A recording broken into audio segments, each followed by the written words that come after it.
Okay, well, happy Thursday. Happy June 1st. Is this the official first day of summer? I never remember. Is it in May or is it June? Is it July? It's usually later. It's usually a little bit later. It's still spring. Oh, well, I definitely had on a varsity jacket and I have on a sweater today with my heater on. So in Portland, it's just another sunny Portland day. Happy Pride, everyone. Hello, every beautiful body out there. My name is Blair G. Hervey. I am the founder and CEO of The Corporate Strategist, which I'd love to say we have been recognized as the top 10 emerging diversity and inclusion services of 2023 by Manage HR Magazine. But I'm also joined by my colorful co-host, bestie, and soul friend of 20 plus years, DeAngelo Crane. Say hello, D. Hello, and as one of two employees of the Corporate Strategist, I hope this means that we're getting a raise with this new honor. We're getting recognition and raises, okay? Hello, somebody. That's going to be my hashtag, recognition and raises. Come on, somebody. I am excited to be here once again to bring you love, light, and laughter from the Diversity Geek. So it's going to be a fantastic day. And it's, yes, the first day of Pride Month, so that's exciting. So I'm wearing one of my daily Pride shirts. This one says Peace, Love, and Pride. And I got it at one of my favorite restaurants here in the city, Busboys and Poets. Well, my favorite restaurant in the city, Busboys and Poets in D.C. So if you're looking for a fun shirt, this is where I got it from for Pride Month. Or if you're anything like me, you just shop your best friend's closet so I could have my own. But excellent. I'm glad you have on that lovely tee. Mine just says feisty personality, but both are very much so on brand. And a very big welcome to our guest, Pascale Musto. We are so excited to have you. Thank you for being here. Oh, thank you for having me. I'm so excited to be here. I'm full of gratitude for you inviting me to be in this space. So thank you very much. Absolutely. And welcome everyone to the Black DEIBA Collective Live. DeAngelo, I know you are pulling energy from all different sources today, but you are bringing it together. You are here with that love, laughter, and light, which I love that tagline. What do you have for us before we get started? Oh, you know, our daily, the art of the check-in. During 2020, we asked leaders to dig a little deeper, to show empathy, to show vulnerability, and to do that by asking questions that matter, having meaningful, robust conversations with your employees and your colleagues. And so we want to make sure that we practice what we preach. So we do that right here on the Black DEIBA Collective Live every day. So, Pascale, how's your heart? How's your mind? How's your soul? How are you feeling today? Well, thank you for asking. I'm feeling thankful, as I said, for being here. I'm feeling hopeful because of the work that I'm doing with schools as they prepare to open in August and September. So all that planning is happening now. So they're doing lots of great stuff that we're working on. So I'm happy about that. And then I am thrilled that my oldest daughter is home from college and we get her for one more summer. I don't know how many more we're going to get her, but I'm just happy about that. How are the two of you doing today? Oh, look at you. Love the way you do that to us. Yes, you're good. Yes, that's great. Blair, as he said, how are you doing? How are you feeling? How's your heart, mind, and soul today? You know, I'm feeling great. This week has already been bananas. As I said, I'm really proud that the Corporate Strategist has been recognized as one of the top 10 emerging D&I services. There's so many other things that are going on personally just that have me full of joy. But I will say, I did walk out this morning for a coffee meeting with my eyes itching and pouring and all of that. I was like, no, I do not have some type of spring type of allergy. But other than that, I'm fine. You know, drink some water, drink some Robitussin, take a nap, keep it moving. Join the club. The allergies are a serious thing, honey. My eyes have been burning for weeks now.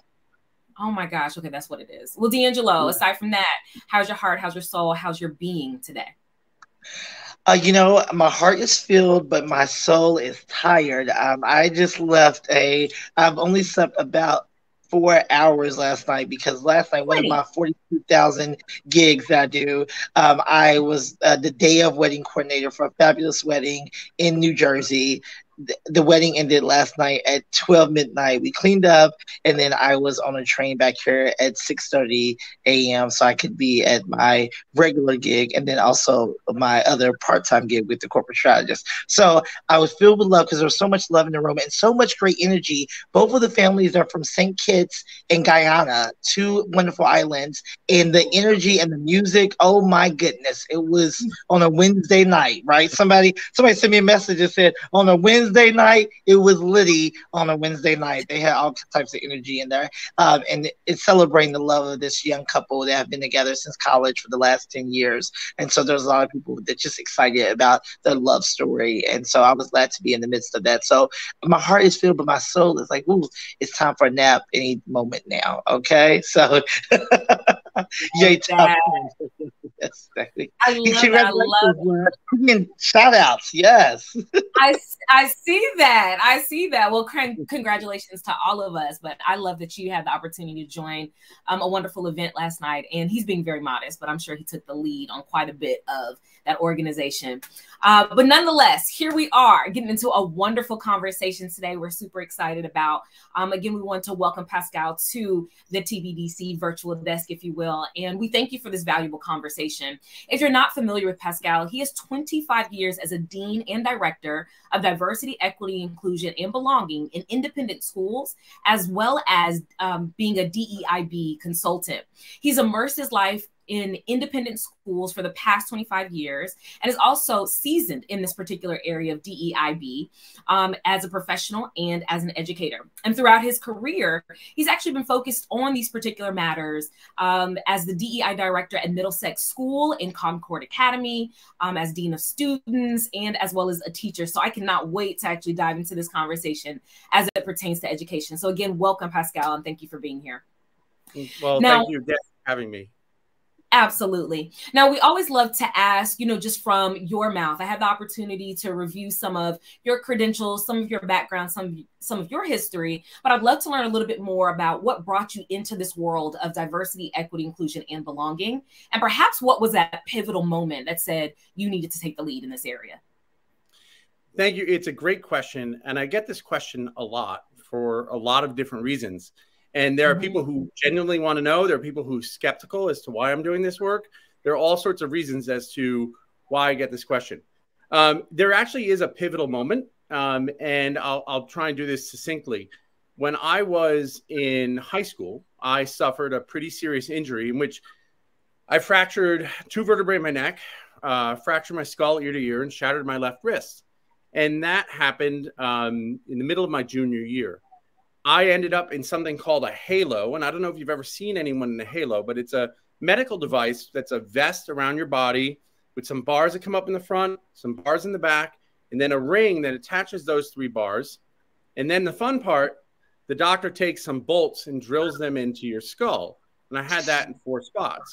So I was wearing this for about half a year, no hair, lots of medicine, wherever the bolts are in my skull. Going to school, I'm walking around town, I'm doing everything in this because I could walk in the device. But what happened next was unexpected to me in that some people were great and treated me as they always had, but lots of people didn't know how to react to me. And they would pull their children in, cross the street, turn around, sort of shriek in fear. They would call me all sorts of names. They'd call me thing, monster, creature, anything you could imagine. And this just sort of happened over the course of that year.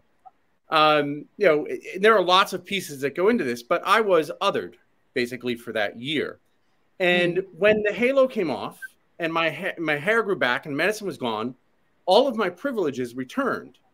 And it made me realize on a much deeper level the privileges that I had.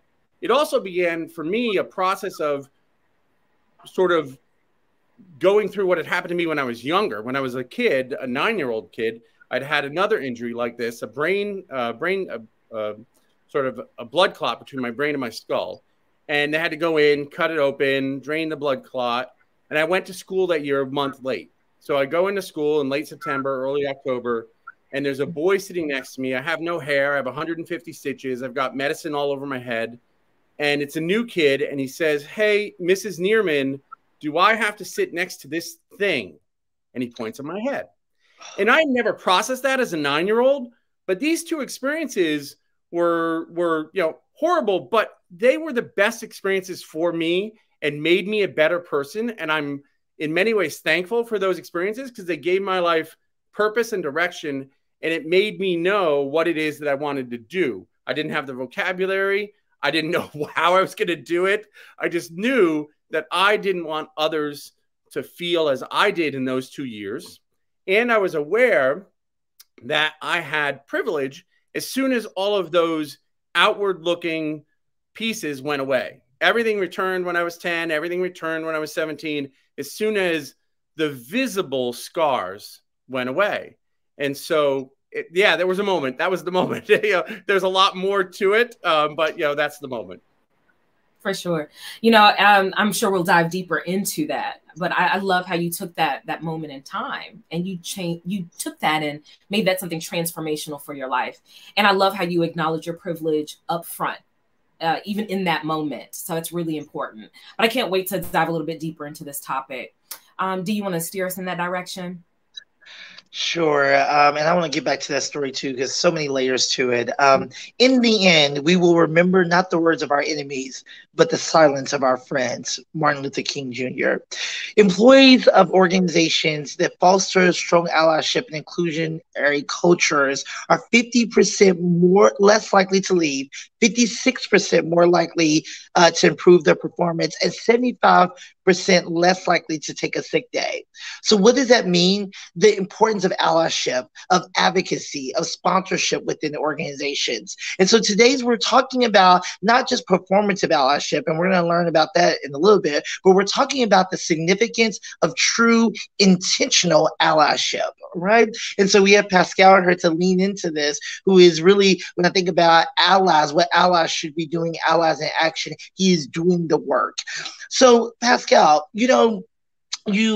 when I think about allyship, here we are on the first day of Pride. When I first started hearing the word ally, it really was related to the LGBTQ plus community, right? We need allies. But as we've learned, that word has continued to evolve, and we've learned that really everyone needs allies, right? So can you really just tell us at the basic of what is allyship, and why does every underrepresented community need an ally?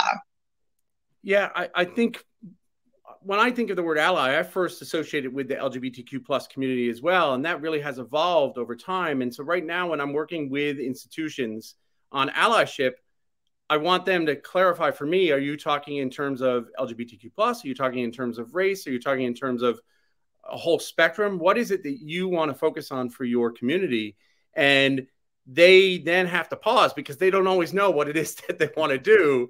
They just know, oh, we want allies, but they don't really know what that means and how to get there. I think being proximate is important. I think being engaged is important. And I think not taking time off. I mean, if you take time off, you're exerting your privilege and you're stepping away. And so those things are really important.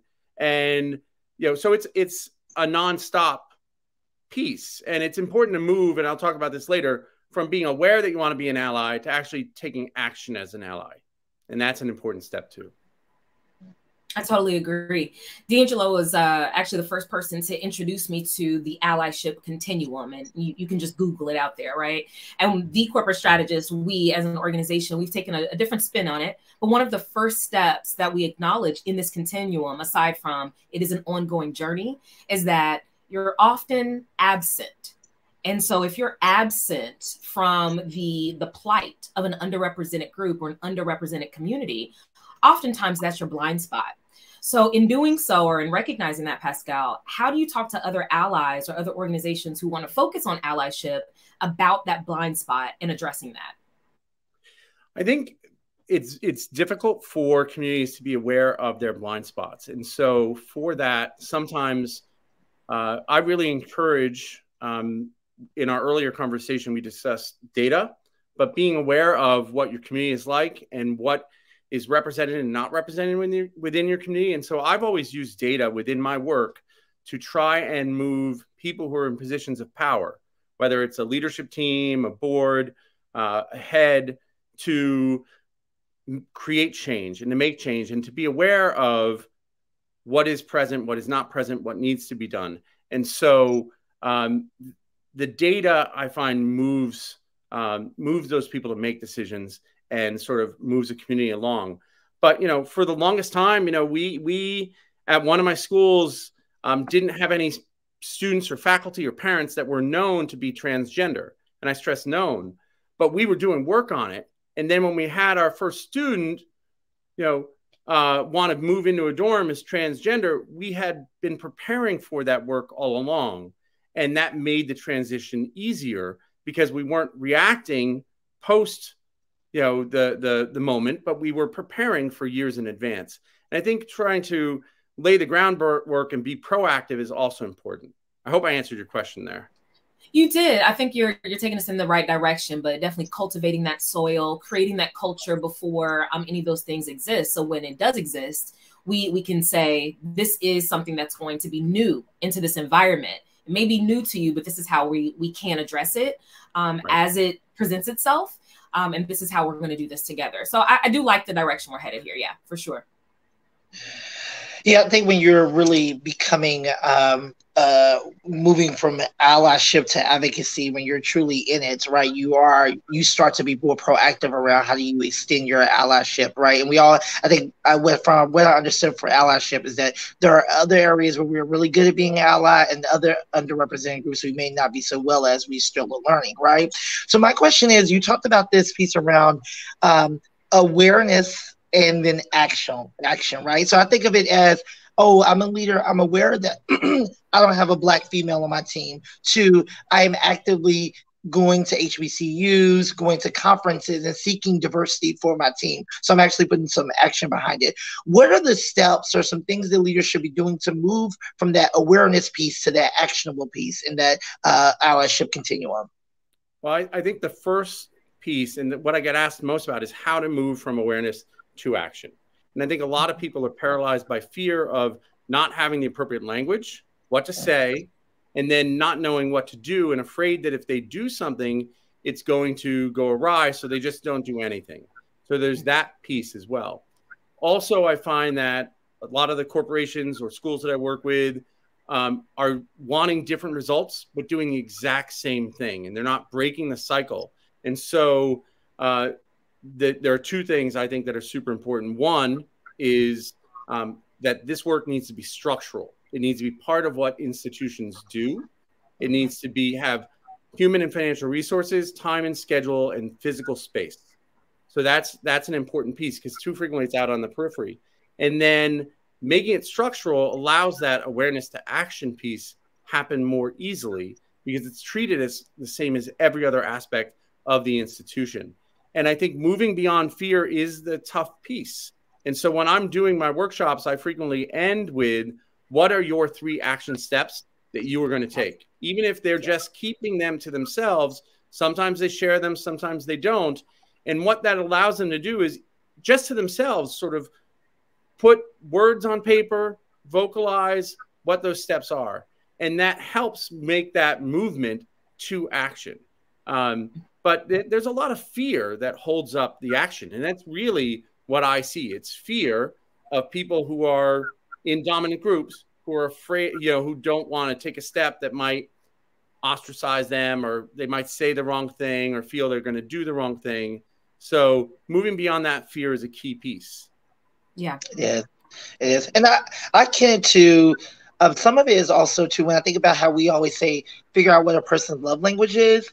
I think about that when I think about allyship and being intentional about it. Sometimes it is asking the questions, how do you need me to show up for you, right? So you don't have to do that alone. If you cultivated these really good relationships, you can go to a person and say, what do you need me to do for you to show up better in this space? And that's okay to do, to have those kind of conversations. I'm sorry, I cut you off, Blair. I'm sorry. No, you didn't. No, I totally agree with you, because when I'm thinking about this, I'm actually thinking about, and I've shared this before, Karen D. Foster, who is a business partner of mine as well, but she also runs an event experience curation company called KF Curates. And she created this space called Stop Asking, Start Doing back in 2020, or it was around 2021. And the whole idea was to create space for white folks to educate other white folks. And I think it was specifically white women, if I remember. And so they gave each other tips, whether it was clench your butt cheeks to prevent yourself from crying, or it was true. But it was just thinking about like proactive ways, like you all are saying, is, how can we really take some action? But that was 2020. Emotions were heightened. Everyone was talking about doing something. Everyone was joining a book club. Everybody and their mama was in a book club, right? And now it's been time to go beyond the book club. And like you said, there's some fear there still, which for, you know, folks like us, we're just like, you know, hey, we encounter this all the time. I need you to move past it. So what do you say to those folks who are just like, oh, I don't want to say the wrong thing. I don't want to do the wrong thing. I don't want to be called out. I've been defensive before. How do you tell them to make some actionable steps to move past fear? Well, for me in the educational community, it's not that difficult because people work with students all the time to help them, you know, in all sorts of areas. And this shouldn't be one aspect of the school that they're just afraid to do that in. You know, whether you are, you know, working with a student who's your advisee, whether you're working with a colleague in another department, whether you're working with a family, you're always working with people in areas that aren't necessarily your academic expertise, but you're there for them all the time. And this one area is area where people say, wait a minute, I'm not an expert, I'm uncomfortable. And that's not what educators do in general. So when I'm working with educators, it's pretty easy to say, look, we lean in everywhere else. You know, we need to lean in here if we're here for the kids, if we're serving the community and helping our colleagues, we need to do it here as well. It doesn't mean that allows people to get over their fears, but it lets them realize that there's a bit of a double standard there when it comes to this one topic and every other topic that's out there when educators are working with students. That's one aspect of it. Yeah. Okay. Yeah, I would keep pushing. I need them to work through their fear. Go ahead, DeAngelo. Go ahead. No, you're right, Blair.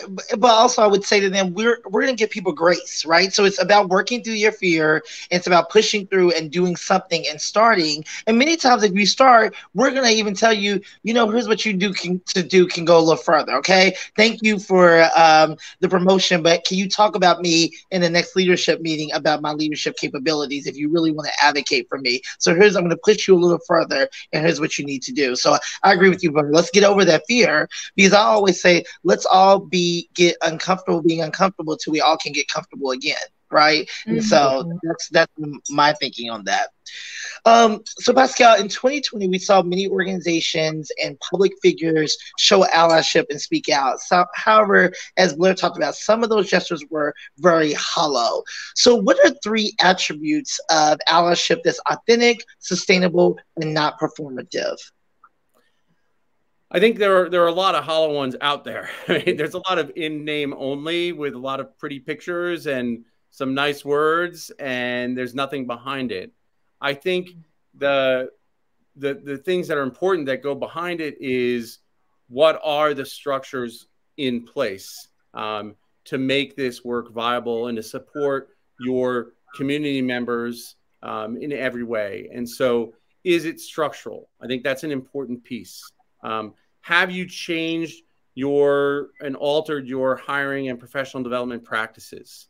You know, or is it the same as it was before 2020? If you're joining a book club, but nothing's coming of it because some people are going, some people are reading, some people are not. Like if that's your PD, a book club, that's not PD. It's not really professional development. You know, it's a little bit of it, but it's not really getting into it. And, you know, so what are the structural pieces? And then how are you changing what it is that you're doing? That's an important piece. And then you mentioned uncomfortable. People need to get over being uncomfortable. You know, I mean, people, you know, if you are a member of a group that is marginalized, you're uncomfortable every day. You are not comfortable on a daily basis. And people who are in majority groups like me need to get over the being uncomfortable piece to make communities places of belonging for everyone. It's as simple as that. I mean, and I'll say that, you know, a lot of the communities that I work with are communities that are designed to perpetuate the wealth and privilege of a few. And so that's where those structures need to get changed. I'm glad y'all, see, look, my hair was even in the conversation. I'm glad y'all said it because, I mean, I do feel you, DeAngelo, on the grace. I think we talked about grace yesterday as well. But there has to be this moment when people, again, you want to be not only excellent, but you want to care for others and you want to move beyond where you've moved or where you've been. I mean, there has to be that moment at some point, because I tell you what, there are so many people who will stay up really late at night to get the spreadsheet done. There are so many people who will stay up late at night to get the presentation created. But when we're asking you to be uncomfortable, it's like, ugh. So, but anywho, as an educator yourself, Pascale, I'd love for you to share some real tangible advice with other folks out there, those that consider themselves to be allies, on particularly in this space, on how to educate themselves. So beyond the book club, where else can we'll just say, where can white folks go to educate themselves about either racism, white supremacy, etc.?